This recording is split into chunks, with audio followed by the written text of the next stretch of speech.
और आप 11 सालों में विदेश कहां घूमे हैं, लेकिन जब समय आया सपोर्ट करने का भारत का तो कोई देश आपका साथ नहीं दिया। इसलिए कमजोर प्रधानमंत्री माना गया। देश और मारे गए पर्यटकों के परिवारजन पूछ रहे हैं, जब कमरे होते हैं तब आंसू बहाते हैं, लेकिन जब जवान शहीद होते हैं तब सत्ता में बैठे लोग इवेंट मैनेजमेंट में लगे रहते हैं, फोटो खिंचवाते हैं। यह वही सरकार है जिसने पुलवामा के नाम पर चुपचाप शूटिंग जारी रखती है, और वही ये सरकार है जो जब मणिपुर जलता रहा है तब भी मौन धारण किए रहे हैं। कुंभ के दौरान प्रयागराज घटना में भी भगदड़ के दौरान मारे गए लोगों को घायलों का कोई आंकड़ा प्रस्तुत नहीं किया गया, न ही रेलवे स्टेशन पर हुए घटना के पूर्ण आंकड़े प्रस्तुत किए गए। कि क्या यही है न्यू इंडिया, जहां प्रधानमंत्री जी शोक पर भी राजनीति करेंगे, सभा करेंगे? क्या यही है अमृतकाल, जहां देश के मुखिया सदन से भाग रहे हैं और विदेश जा रहे हैं? क्या प्रधानमंत्री जी सिर्फ मन की बात करेंगे, देश की बात नहीं करेंगे?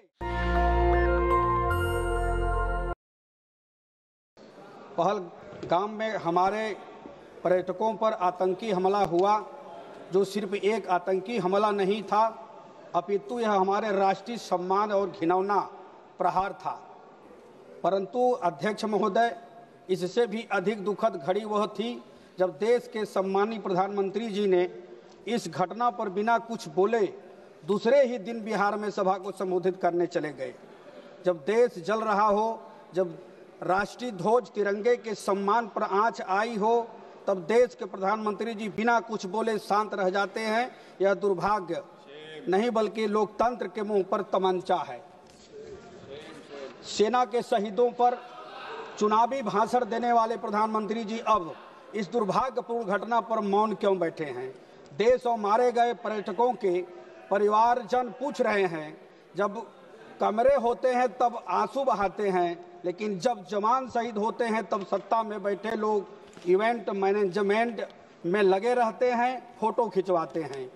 यह वही सरकार है जिसने पुलवामा के नाम पर चुपचाप शूटिंग जारी रखती है, और वही ये सरकार है जो जब मणिपुर जलता रहा है तब भी मौन धारण किए रहे हैं।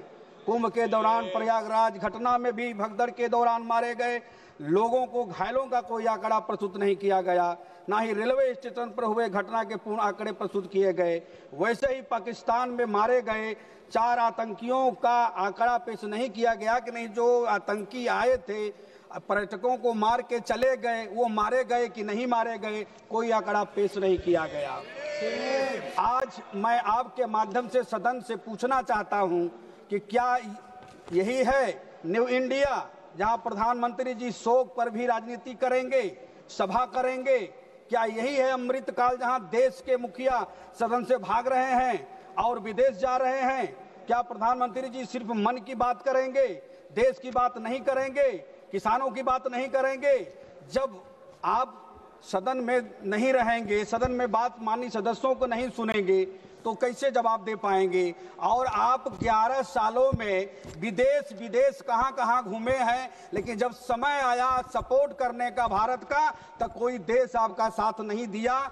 इसलिए कमजोर प्रधानमंत्री माना गया, और 200-300 किलोमीटर दूर बहुत ही खतरनाक हथियार AK-47 और M4 कार्बाइन साथे लेकर 4 आतंकी बॉर्डर पर करके भारत चले आए और हमला करके चले गए। आम नागरिकों पर्यटकों की क्रूरतापूर्वक हत्या करके आसानी से चले गए। महोदय, पाकिस्तान बॉर्डर से भारत के बीच बहुत ही बड़े शहर जैसे अमृतसर, गुरदासपुर, पठानकोट, कठुआ, जम्मू, उधमपुर, पटनीटॉप, रामबन, बनिहाल, अनंतनाग है। इन जगहों पर पार करके पर्यटक स्थल पहलगाम तक कैसे पहुंचे? सारी सुरक्षा एजेंसियां क्या कर रही थी? यह भारतीय सुरक्षा के संदर्भ में बहुत बड़ा सवाल है। हमारे प्रधानमंत्री जी कहते हैं कि हमें युद्ध नहीं चाहिए, बुद्ध चाहिए। इसी कारण पाकिस्तान, चीन इत्यादि देश इन्हें कमजोर प्रधानमंत्री समझ करके बराबर हमारे देश पर आतंकी हमला करते रहते हैं, और भाजपा की सरकार के दौरान ही अधिकतर हमले चुनाव के आसपास तक होते रहते हैं।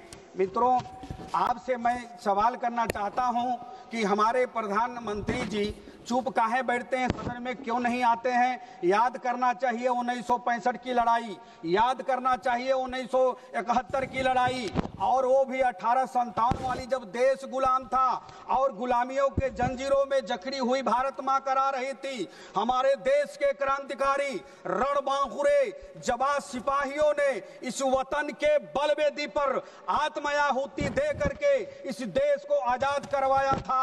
वही पश्चिम बंगाल के धरती से नेता सुभाष चंद्र बोस ने ललकारा था, अरे हिंदुस्तानियों तुम मुझे खून दो, मैं तुझे आजादी दूंगा। तो वही झारखंड बिहार के धरती से लीलांबर पीतांबर खरवार की धरती से जो है कि तलवार चमक रहा था, अरे अंग्रेजों भारत छोड़ो वरना ये पिस्टल की गोलियां तुम्हारे जेबड़े में उतार दी जाएगी। ऐसे हिंदू मुस्लिम सिख ईसाई आपस में है, सब भाई भाई मिल करके देश को आजाद करवाया।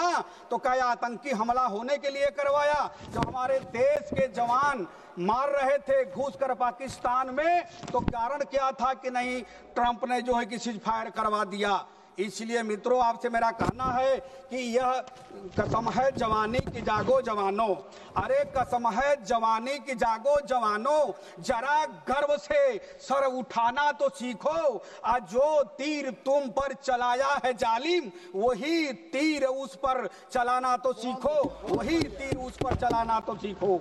अब पहलगाम के संदर्भ में भी वही चुप्पी साधे हैं हमारे नेता जो है कि पीडीए के माननीय अखिलेश यादव जी, विपक्ष के नेता माननीय राहुल गांधी जी और अन्य सभी विपक्ष पार्टियों के नेताओं ने द्वारा संसद के मुख्य मार्ग पर लगातार प्रदर्शन धरना दिए जाने के बाद अब सदन में चर्चा हो रहा है और यह स्वीकार किया गया कि नहीं सदन में चर्चा होगा। नहीं, चर्चा भी नहीं लोग करते, कितना संवेदनशील है देश के प्रति और पेट्रोल में मारे गए परिवारों के प्रति।